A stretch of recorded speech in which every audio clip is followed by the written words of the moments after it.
शिवाजी विद्यापीठात 1 सप्टेंबर ते 30 सप्टेंबर या कालावधीत स्वच्छता अभियान राबवण्यात येत आहे। या अभियानाचा भाग म्हणून हिंदी विभागाच्या वतीनं स्वच्छता मोहीम राबवण्यात आली।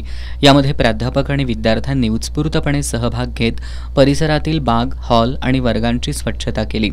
यावेळी हिंदी विभाग प्रमुख प्राध्यापिका डॉक्टर तृप्ती करेकट्टी यांनी गुणवत्तापूर्ण आणि निरोगी जीवनासाठी स्वच्छतेला अधिक महत्त्व देणं गरजेचं असून प्रत्येकानं आपलं घर आणि परिसराची स्वच्छता करत कचऱ्याचा पुनर्वापर करावा असं आवाहन केलं।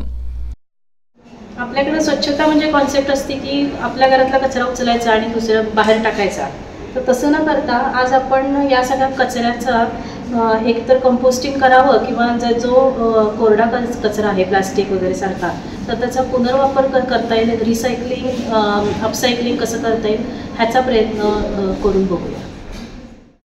या अभियानात doctor Santosh Kolekar, doctor Prakash Munj, doctor Geeta Dodmani, doctor Ramesh Khabale, doctor Sushma Chougule, doctor Akshay Bhosale, doctor Bhagyashree Pujari, doctor Suvarna Gawade, Jaysing Kamble, Anil Makar, doctor Prakash Nikam यांच्यासह प्राध्यापक आणि विद्यार्थी सहभागी झाले होते।